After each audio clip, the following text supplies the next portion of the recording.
आप लोग insurance company से हैं? नहीं, हम लोग सीआईडी से हैं। सीआईडी? हाँ। आप जी मेरा नाम गिरीश है, ये हेलीकॉप्टर मेरा ही था। आपका ये हेलीकॉप्टर बुक किसने किया था? सर वो फिल्म का एक प्रोड्यूसर है, शेखर। शेखर? जी हाँ, उन्होंने अपनी आने वाली फिल्म के प्रमोशन के लिए हेलीकॉप्टर बुक करवाया था। उनकी फिल्म का हीरो है कुणाल, वो फिल्म की म्यूजिक पार्टी के लिए हेलीकॉप्टर से एंट्री करने वाले थे। अच्छा, देखते हैं।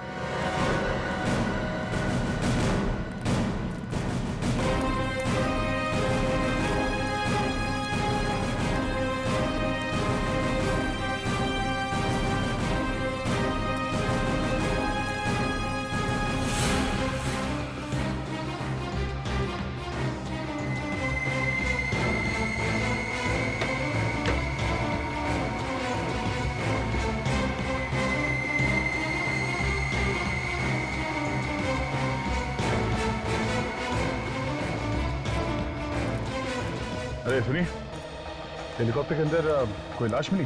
नहीं सर। सर, कहीं कुणाल ने हेलीकॉप्टर से कूद के आत्महत्या तो नहीं कर ली? नहीं पंकज, डॉक्टर सालुंके ने बताया कि ये मर्डर है। जरूर कुणाल के साथ कोई ना कोई था हेलीकॉप्टर में जिसने उसे पहले मारा, बेहोश किया और फिर हेलीकॉप्टर से बाहर फेंक दिया, और शायद पैराशूट से वो बाहर निकल गया। सर, कहीं ये सारा किया जरा शेखर का तो नहीं? सर वो हमें होटल में भी नहीं मिला था। सर ऐसा कौन सा प्रोड्यूसर होगा जो अपने ही फिल्म के म्यूजिक लॉन्च में मौजूद ना हो सकता है। एक काम करो, चारों तरफ नजर दौड़ाओ, और हाँ वो ब्लैक बॉक्स पता करो, ब्लैक बॉक्स कहाँ है, उसी से पता चलेगा इस खूनी के बारे में। सर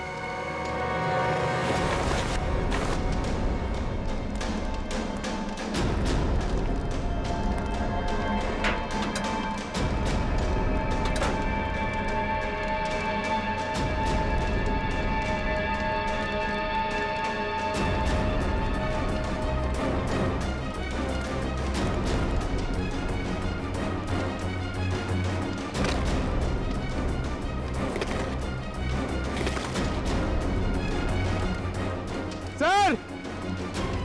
सर जल्दी आइए!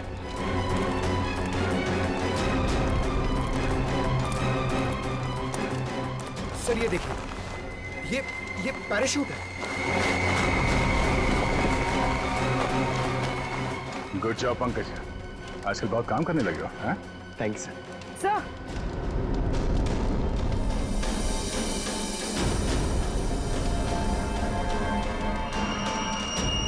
पेंडेंट शायद खूनी का हो सकता है, और खूनी शायद शेखर भी हो सकता है। मुझे यकीन नहीं हो रहा कि आप लोग मुझ पे शक कर रहे हैं। मैं अपनी फिल्म के हीरो को क्यों मरवाऊंगा? फिल्म की पब्लिसिटी के लिए। कुणाल की मौत से आपकी फिल्म को पब्लिसिटी मिलने वाली थी, और बॉक्स ऑफिस पे कलेक्शन दुगने होने वाले थे। हाँ? सर लेकिन मेरी फिल्म तो वैसे ही हिट है, उसके लिए मुझे गुनाह करने की क्या जरूरत है सर? तुम्ही ने बनाया था ना कुणाल की एंट्री का प्लान हेलीकॉप्टर से। हाँ, कुणाल को हेलीकॉप्टर चलाना बहुत अच्छे से आता था, उसके पास उसका लाइसेंस भी था, और मैंने ही उसको बोला था कि इस पार्टी में अगर वो हेलीकॉप्टर से आएगा तो फिल्म की पब्लिसिटी में 4 चांद लग जाएंगे। 4 चांद का तो पता नहीं, मगर तुम्हारी इस प्लानिंग की वजह से वो ऊपर जरूर पहुंच गया। तुम्ही ने उसे हेलीकॉप्टर से धक्का दिया था ना? नहीं, मैं उस वक्त हेलीकॉप्टर में था ही नहीं होंगे सर। फिर कौन था वहां पे? मुझे नहीं पता। देखिए, पता नहीं कहने से काम नहीं चलेगा। जब म्यूजिक लॉन्च हो रहा था तो आप वहां पे नहीं थे। कहां पे थे आप? मेरी तबीयत ठीक नहीं है, मैं घर पे आराम कर रहा था। मेरी तबीयत अभी भी बहुत खराब है, मुझे बहुत घबराहट हो रही है। सर मैं इनकी डॉक्टर को फोन करती हूँ। सर, इनसे 3 सवाल क्या पूछे, इनकी तबीयत बिगड़ गई। आप क्या सकते, आपको क्या लगता है कि मैं आपसे झूठ बोल रहा हूँ? सही में तबीयत खराब हो रही है। शेखर जी क्या हो गया आपको? डॉक्टर 15 मिनट में आ रहे हैं। शेखर जी क्या हो गया आपको? शेखर जी उठिए। शेखर जी क्या हो गया? बालों का गिरना, इसकी नाक में से खून का बहना, इसका पूरा शरीर इस तरह से पीला पड़ जाना, ये सब देख करके मैं समझ गया था ये कोई साधारण मौत नहीं है। ये बड़ा टेढ़ा चक्कर है। कैसा टेढ़ा चक्कर सालुंके साहब? फ्रेडी, शेखर की मौत जहर से हुई है, और जहर भी कोई ऐसा वैसा जहर नहीं। दरअसल ये रेडिएशन पॉइजनिंग का शिकार हुआ है। Radiation poisoning? ये तो बहुत ही गंभीर मुद्दा है डॉक्टर साहब। हाँ दया, बात दरअसल ये है कि इसके शरीर में मुझे अल्फा पार्टिकल्स मिले हैं, जिससे साबित होता है कि ये आदमी रेडिएशन का शिकार हुआ है। ये कौन सा जहर है डॉक्टर साहब? पोलोनियम। इस जहर का नाम है पोलोनियम। ये कोई ऐसा वैसा जहर नहीं है, बहुत रेयर किस्म का जहर है। और डॉक्टर साहब, ये जहर पोलोनियम असर कैसे करता है? छूने से इसका असर नहीं होता है, कंटेजियस नहीं है ये जहर। इसे खाने या पीने की चीज में दिया जाए तभी इसका असर होता है। ये धीमा जहर, स्लो पॉइजन। इसमें इंसान सबसे पहले अपने आप को बहुत कमजोर महसूस करने लगता है। उसे लगता है जैसे वो बहुत बीमार हो गया है, और उसके बाद उसके शरीर में ऐसे लक्षण आते हैं जैसे इस शेखर के शरीर में आए। उसका एक एक अंग धीरे धीरे काम करना बंद कर देता है, और इस वजह से इंसान की मौत हो जाती है। इतना धीमा जहर? सर, ये जहर शेखर की बॉडी में कब गया होगा? मौत से तकरीबन 24 घंटे पहले। 24 घंटे पहले? और ये पोलोनियम जहर खूनी के पास कहां से आया होगा? ये हर जगह आसानी से तो नहीं मिलता। मैं एक काम करता हूं दया, मैं जानने की कोशिश करता हूं कि इस शहर में किस किस के पास ये पोलोनियम नाम का जहर हो सकता है। तब तक हम पता करते हैं कि मरने के ठीक 24 घंटे पहले ये शेखर कहां था और किसके साथ था। अभिजीत, ब्लैक बॉक्स की रिकॉर्डिंग सुनते हैं, पता चल जाएगा उड़ान के वक्त हेलीकॉप्टर में क्या बातें चल रही थी। सब प्ले कर दूं? हाँ।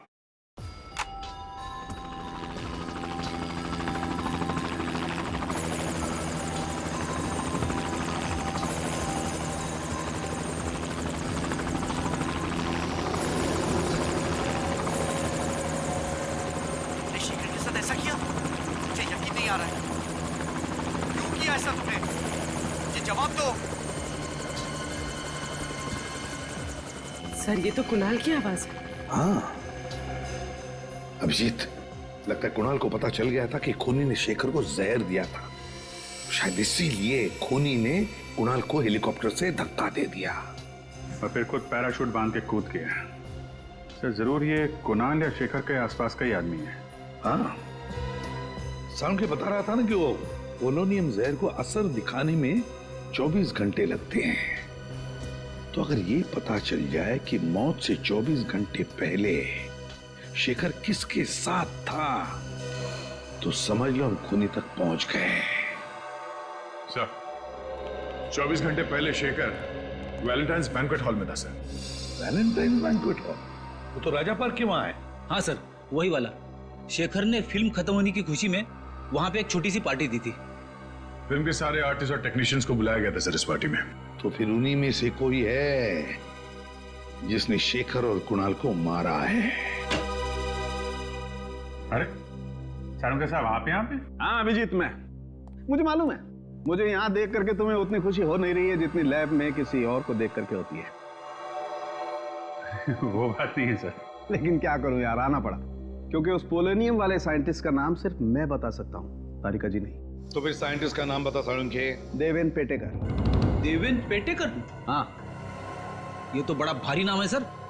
हाँ फ्रेडी, जितना भारी नाम है उतना ही भारी काम है। बॉस, इस देवेन पेटेकर ने पोलोनियम पे जितनी रिसर्च की है ना, उतनी किसी ने नहीं की। उसका एड्रेस वगैरह है? हाँ बॉस, इस कागज पे उसका एड्रेस, टेलीफोन नंबर सब कुछ लिखा। इस डॉक्टर देवेन पेटेकर से तो हम बाद में मिलेंगे, लेकिन पहले ये पता लगाना पड़ेगा कि वैलेंटाइन बैंक्वेट हॉल में शेखर को जहर दिया किसने। कोना कोना अच्छी तरीके से चेक कर लो। शेखर जी 24 घंटे पहले यहाँ थे। अगर उन्हें यहाँ पे जहर दिया गया है तो उस जहरीले रेडिएशन के कोई ना कोई सुराग यहाँ जरूर मिलेगा। सर, मैं आपसे कह रहा हूँ सर, आपको सब कुछ गलतफहमी हो गई है। यहाँ कौन मार सकता है शेखर जी को? अरे यार, मैं तुम्हारे स्टाफ पे थोड़ी ना शक कर रहा हूँ, मेहमानों में से भी कोई हो सकता है ना? वैसे कल स्टाफ में से कौन था यहाँ पे? कितने लोग थे? 3 थे सर। उनमें से 2 तो आज नाइट में है और एक यहीं पे है। उसका नाम मयंक है। बुलाओ मयंक को, बुलाओ।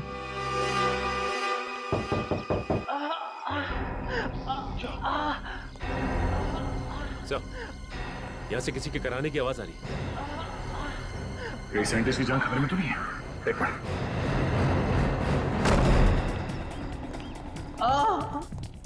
चपेटेगा?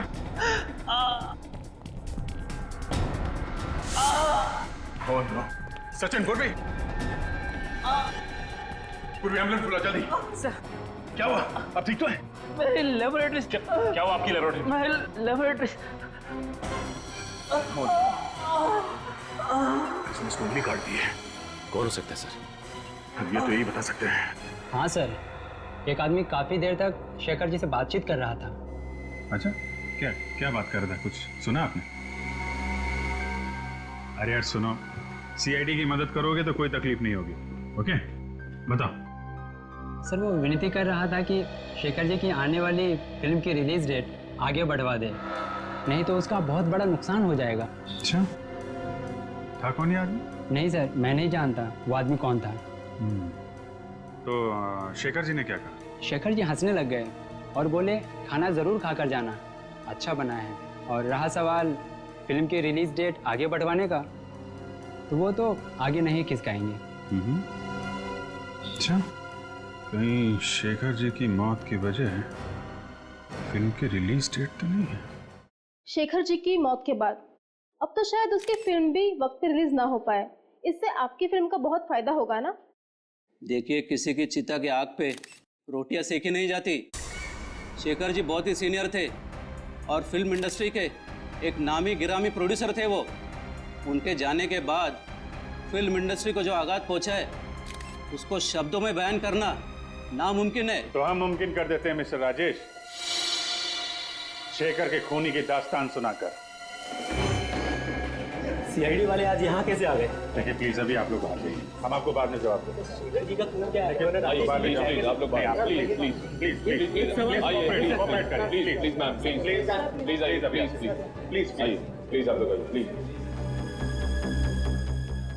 ये क्या कर दिया आपने?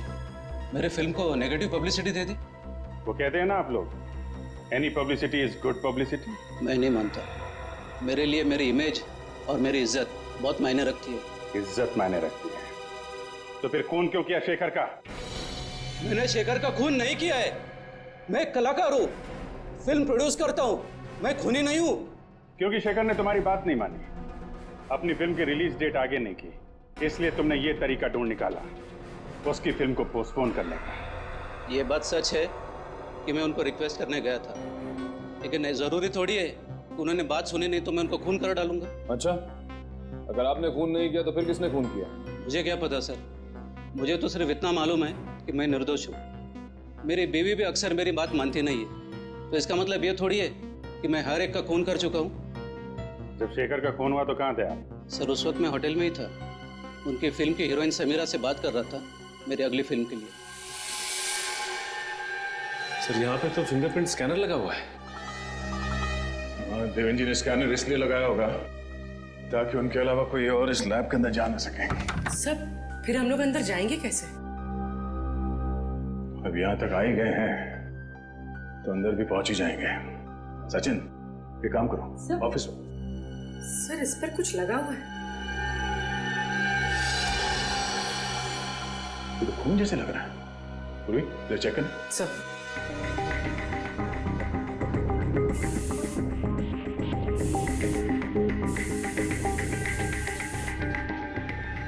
सर ये तो खून ही है। यहाँ पे खून कैसे लगा?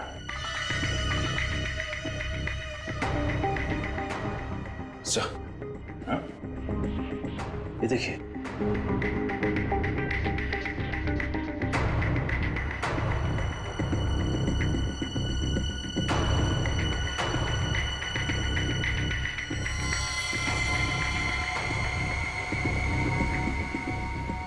सर ये तो किसी की कटी हुई उंगली है। सर कहीं ये उंगली देवेंद्र जी की तो नहीं?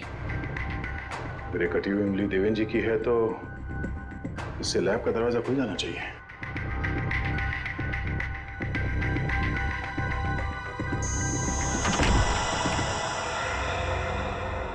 अब समझ में आया खूनी ने देवेंद्र जी की उंगली क्यों काटी थी। पूरी एविडेंस बैग में डालो। सचिन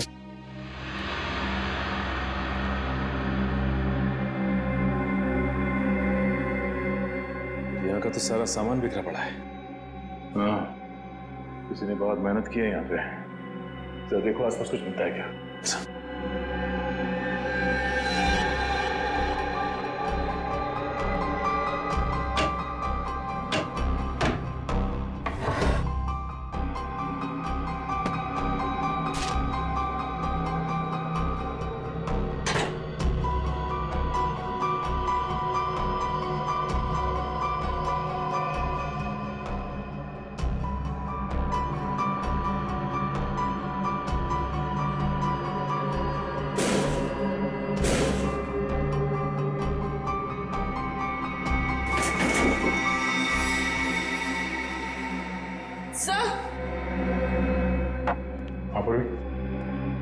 सर इसमें से एक बॉटल गायब है। गायब है? ओह, पोलोनियम जहर किसी लैब से चुराया गया है। सर, ये देखिए, खून की बूंद गिरी हुई है। देवेन की कटी हुई उंगली तो हमें लैब के बाहर मिली थी, तो फिर ये खून यहाँ कैसे है? सर कहीं ये खून खूनी का ही तो नहीं है? अगर ये खून खूनी का है तो वो ज्यादा देर हमसे बच नहीं पाएगा।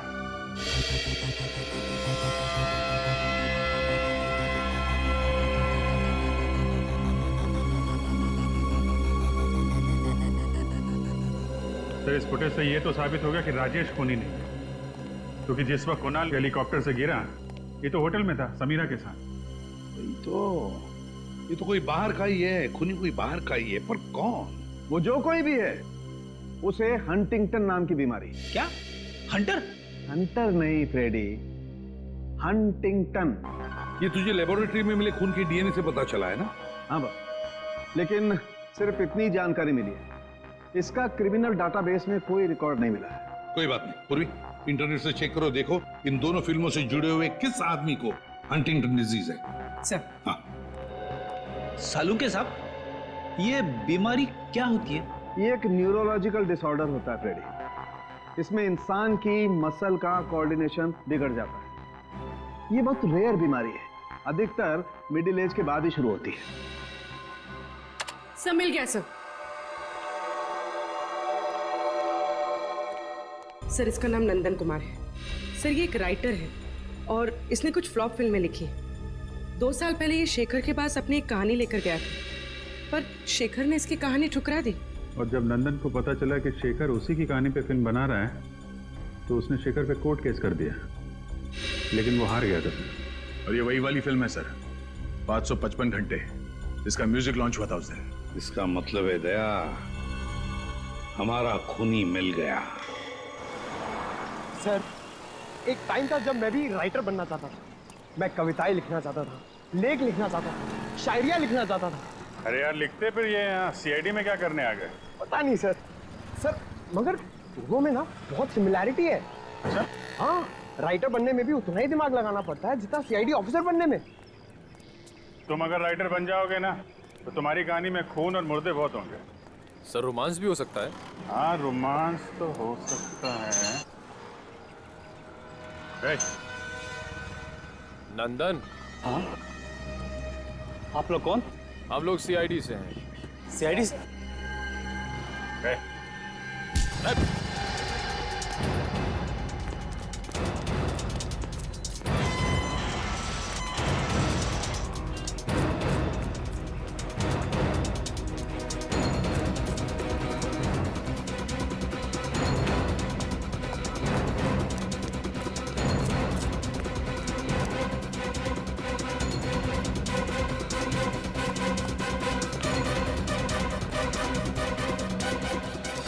सर उस तरफ तो नहीं मिला। इतनी जल्दी भाग नहीं सकता, यहीं कहीं छुप के बैठा होगा।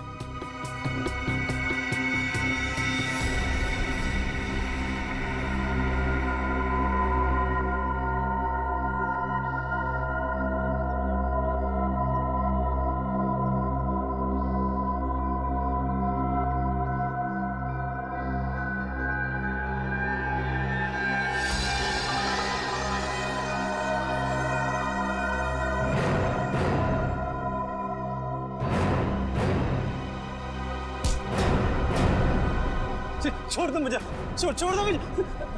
तुम जैसे खूनियों को छोड़ा नहीं जाता है, जेल में बंद करके उनकी खातिरदारी की जाती है, समझा? खूनी? मगर मैंने किसी का खून नहीं किया। देखा सर, राइटर ने फिर से कहानी बनाना शुरू कर दी।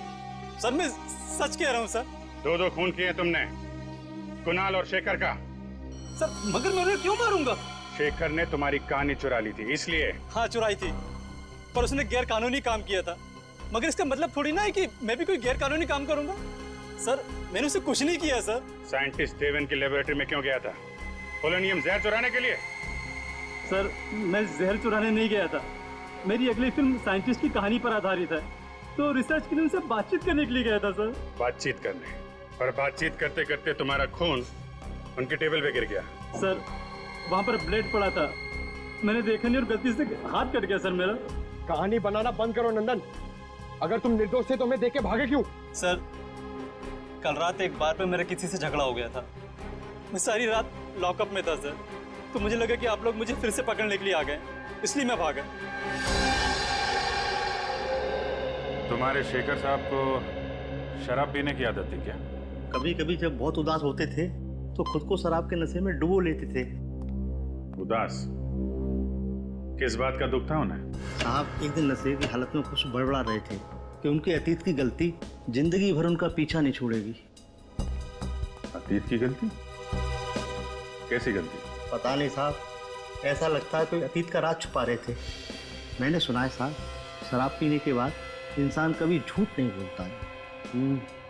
सुना तो मैंने भी ऐसा।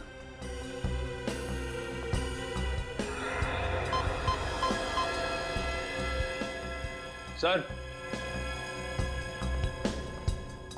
ये देखिए सर, इस क्लास में अल्फा पार्टिकल्स मिले हैं सर।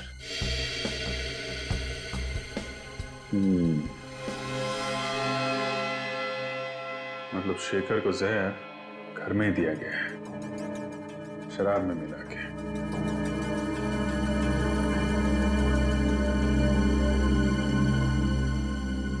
जब शेखर की मौत हुई तुम कहाँ थे? साहब उस दिन काम जल्दी खत्म हो गया था, मैं शाम को ही घर चला गया था। कितने बजे? ये कोई करीब 6:30 पौने 7 बजे। सर! हाँ पंकज? सर ये देखिए, यहाँ पे कुछ गड़बड़ है। निकालो।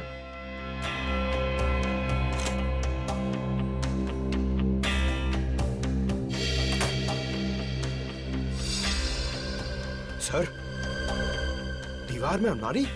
क्या है, निकालो सर।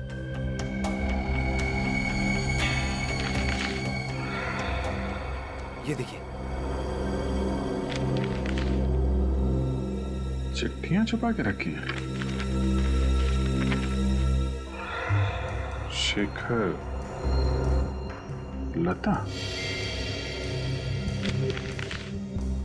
लता, किसी लता ने इस शेखर को चिट्ठियां लिखी हैं। कहीं शेखर के अतीत का राज इन चिट्ठियों में तो नहीं छुपा है?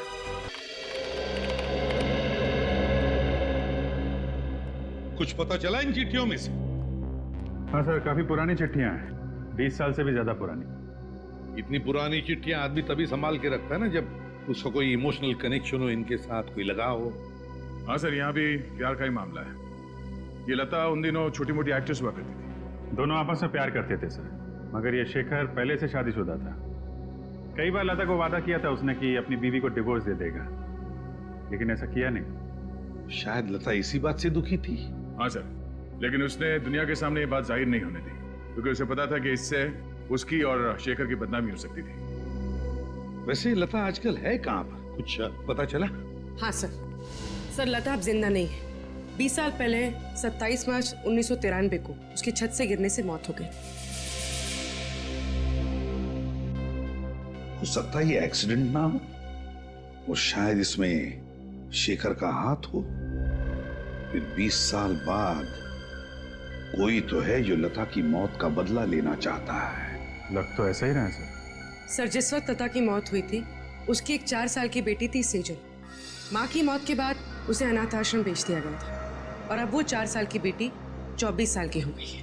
अच्छा, तो हो सकता है इस बच्चे ने अपना पूरा बचपन माँ के बदले की आग में गुजारा हो। इस अनाथ आश्रम में जाकर पता लगाओ सेजल के बारे में। वो करती क्या है कहाँ? सेजल नाम की एक बच्ची आई तो थी यहाँ करीब 20 साल पहले। जब वो 8 साल की हुई तो उसे अडॉप्ट कर लिया गया है। किसने अडॉप्ट किया था? मिस्टर एंड मिसेस संजीवन ने। देखिए अडॉप्शन के वक्त का फोटोज है।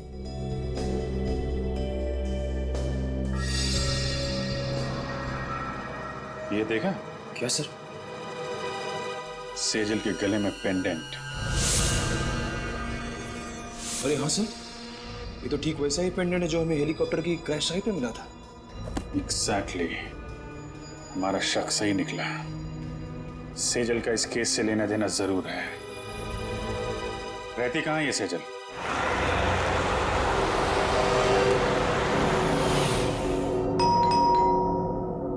अलका जरा देखना कौन है। जी जी कहिए। माजी, हम लोग सीआईडी से हैं। सीआईडी से? क्या बात है? अंदर आने के लिए नहीं कहेंगी? ओह सॉरी, आइए। Thank you. सुनिए, सीआईडी वाले आए हैं। सर क्या हुआ? दरअसल हमें सेजल के बारे में कुछ बात करनी थी। क्या किया सेजल ने? हमें शक है कि सेजल ने खून किया। क्या? ये आप क्या कह रहे हो? सेजल किसी का खून नहीं कर सकती। तो सेजल को बुलाइए, हम उसी के मुंह से सुनना चाहते हैं। है घर पे? जी वो घर पे नहीं है, उसका फोन आया था, वो थोड़ी देर के बाद आएगी। सीआईडी की गाड़ी मेरे घर पे?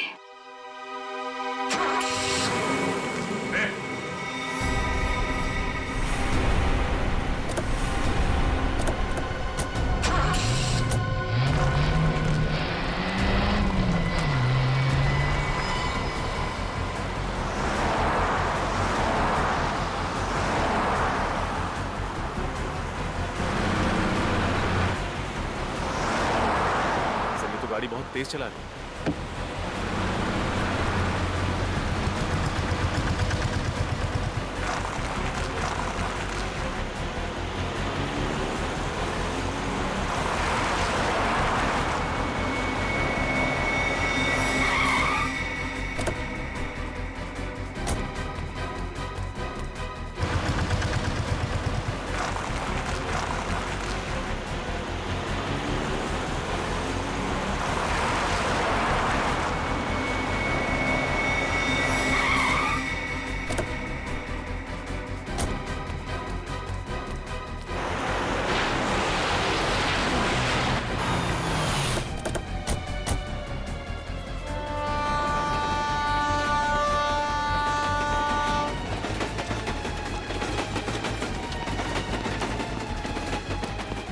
रुक जाओ।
गई तो गई कहाँ?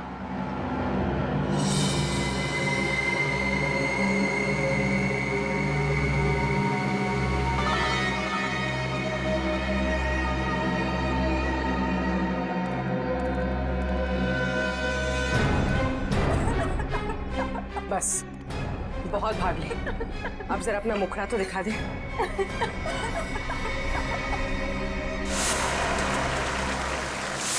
समीरा तुम?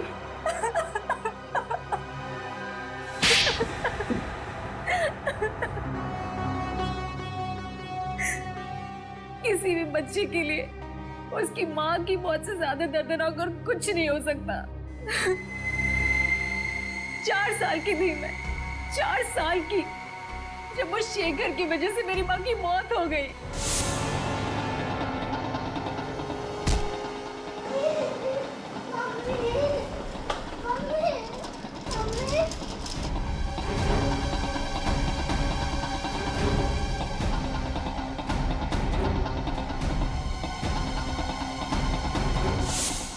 तो 4 साल की थी जब ये हादसा हुआ।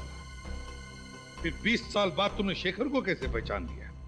नहीं पहचानती थी, लेकिन मैंने सोच रखा था कि एक ना एक दिन उस आदमी को जरूर ढूंढ निकालूंगी जिसने मुझे अनाथ किया और उसे एक दर्दनाक मौत दूंगी। मैंने पोलोनियम के बारे में कहीं पढ़ा था कि एक धीमा जहर है और सोच लिया था कि इसी से शेखर को मारूंगी। पर शेखर को ढूंढा कैसे तुमने? मैंने उसे नहीं, उसने मुझे ढूंढा। वो अपनी फिल्म के लिए एक हीरोइन की तलाश कर रहा था जिसके जरिए वो मुझ तक पहुंच गया। अच्छा, तो फिर इत्तेफाक से उसके घर में तुमने तुम्हारी माँ ने लिखी हुई चिट्ठियां पढ़ ली और तुम समझ गई कि तुम उस खूनी तक पहुंच गई हो, है ना? हाँ, मैंने उसी दिन से उसे मारने का प्लान बना लिया था। और जब कुणाल को पता चला कि तुमने शेखर को जहर देके मारा है तो तुमने उसे भी मार दिया, है? हाँ, बिल्कुल परफेक्ट प्लान था मेरा। पहले होटल पहुंच के मीडिया के सामने तस्वीरें खिंचवाई और उसके बाद वहां के फायर एग्जिट से निकल गई। किसी ने देखा भी नहीं मुझे और हेलीकॉप्टर तक कुणाल के पास पहुंच गई, दरवाजे से निकल गई। माना कि तुम्हारी जिंदगी मुश्किलों से भरी रही, लेकिन इसका मतलब ये नहीं कि बदले के लिए तुम खून पर खून किए जाओगे। 2 खून किए तुमने, तुम्हें तो शायद फांसी ही होगी।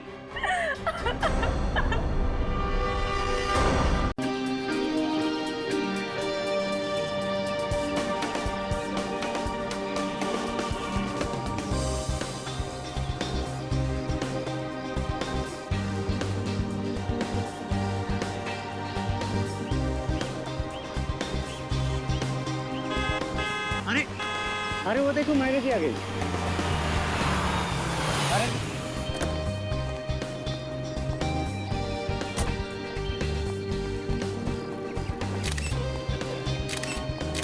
Thank you. मैम कैसे लगा आपको घूमने? मैम हमने सुना है कि आप घूमने के लिए स्विट्जरलैंड गई थी। बिल्कुल ठीक सुना है आपने। काम करते करते काफी थक गई थी तो सोचा टहल कर आ जाओ। शेखर जी की नई फिल्म का म्यूजिक लॉन्च है, इस बारे में कुछ कहना चाहती हैं ma'am? I wish Shekhar all the very best. भगवान करे कि उनकी बाकी फिल्मों की तरह यह फिल्म भी सुपर हिट हो और वो अपनी अगली फिल्म में मेरे साथ करे। आपने उनके साथ बहुत ही हिट फिल्में दी है, पर इस फिल्म में उन्होंने आपके जगह एक नई एक्ट्रेस को कास्ट किया है, तो आपको दुख तो हुआ होगा। इसमें बुरा मानने वाली क्या बात है? शेखर को लगा होगा कि शायद उस रोल में एक नई लड़की अच्छी तरीके से फिट हो सकती है, that's it. But I am sure Shekhar के पास अगर मेरे लायक कोई स्क्रिप्ट होगी तो वो मुझे बताने में झिझकेंगे नहीं। सुना है सुपरस्टार रविंद्र कुमार के साथ बहुत ही जल्द आप शादी करने वाली हैं। No personal question please. Thank you.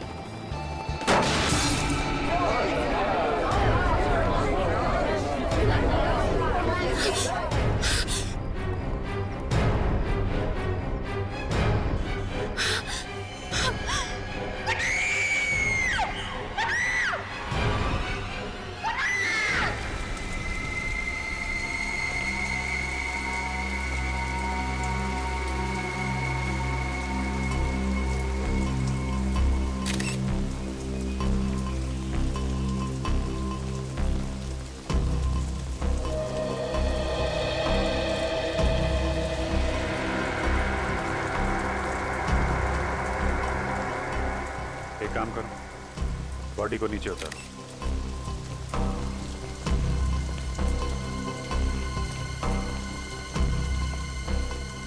जब ये कुणाल नीचे गिरा तो कौन कौन लोग थे यहाँ पे?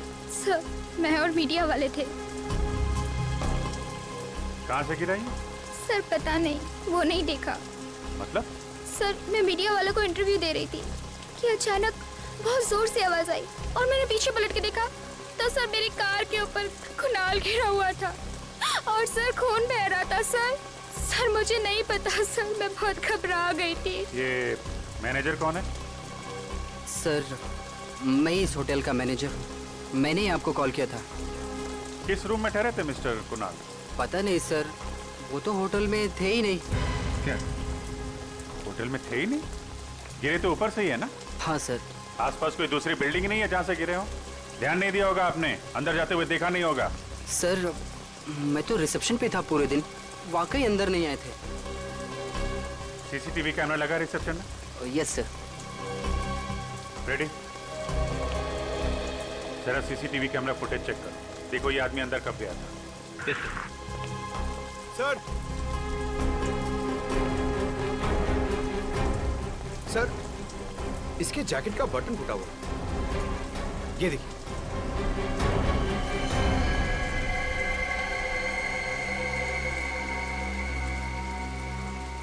इतना बड़ा एक्टर अपनी म्यूजिक रिलीज में टूटे हुए बटन वाली जैकेट पहन के तो आएगा नहीं।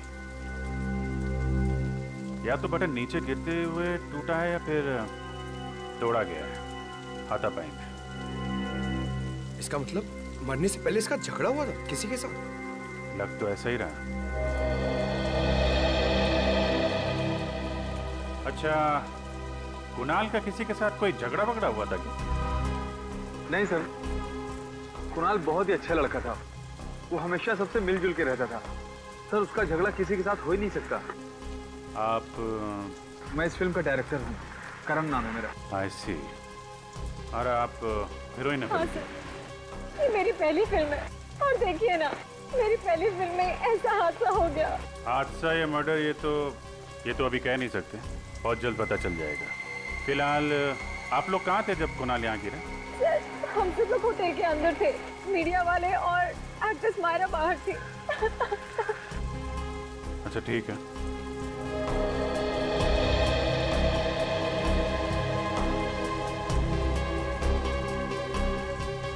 जिस तरीके से ये कार की छत हिचकी हुई है, काफी इम्पैक्ट है, मतलब ये काफी ऊंचाई से गिरा है।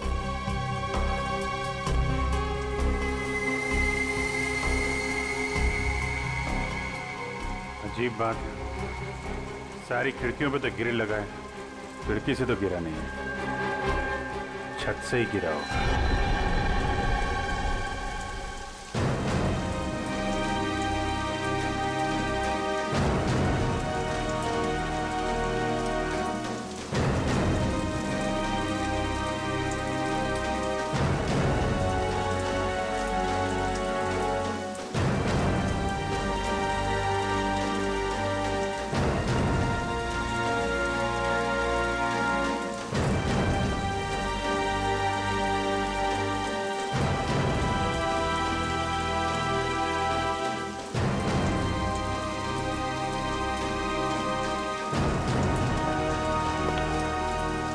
सर होटल के सारे कमरे चेक कर लिए, देखकर कहीं भी ये नहीं लगता है कि कुणाल वहां से कूदा है। छत पे भी हाथापाई के कोई निशान नहीं है और टूटा हुआ बटन भी नहीं दिख रहा है।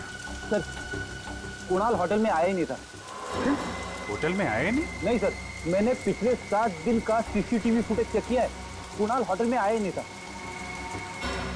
ये कैसे हो सकता है? सर ये भी तो हो सकता है कि कुणाल होटल आया हो और खूनी ने उसका सीसीटीवी फुटेज मिटा दिया हो। कहीं होटल में कोई काम करने वाला तो खूनी नहीं है? सर ये भी हो सकता है कुणाल भेष बदल के इस होटल में आया हो, फिर यहाँ से उसने कूद के आत्महत्या कर ली है। होने को तो कुछ भी हो सकता है। अब तो डॉक्टर साळुंखे ही बताएंगे कुणाल का खून हुआ है या कुणाल ने आत्महत्या की है।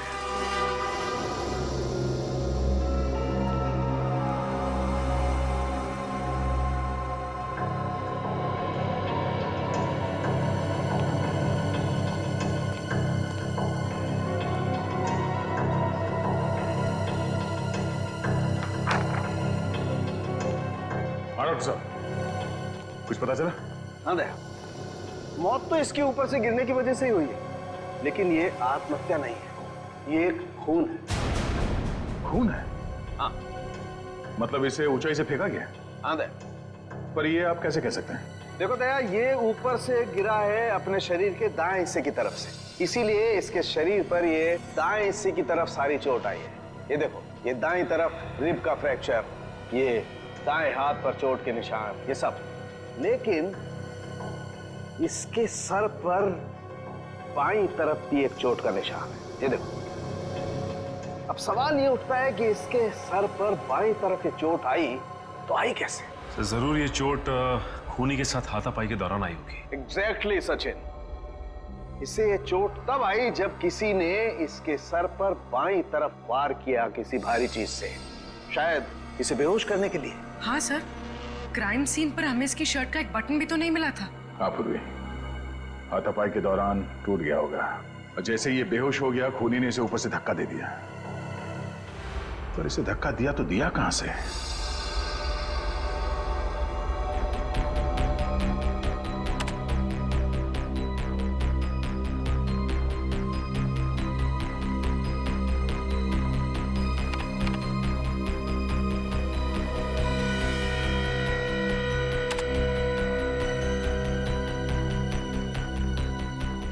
सर हमने होटल के कमरे, होटल की छत सब अच्छी तरह से चेक कर लिया सर, पर वहां पे कोई सुराग नहीं मिला।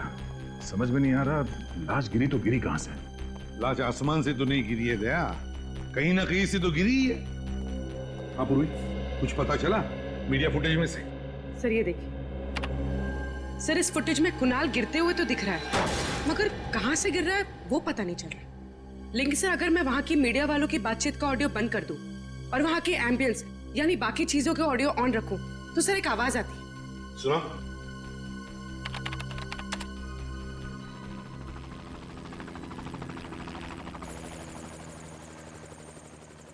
सर ये कैसी आवाज है? देखते हैं फ्रेडी, पता करते हैं। जरा फिर से सुना।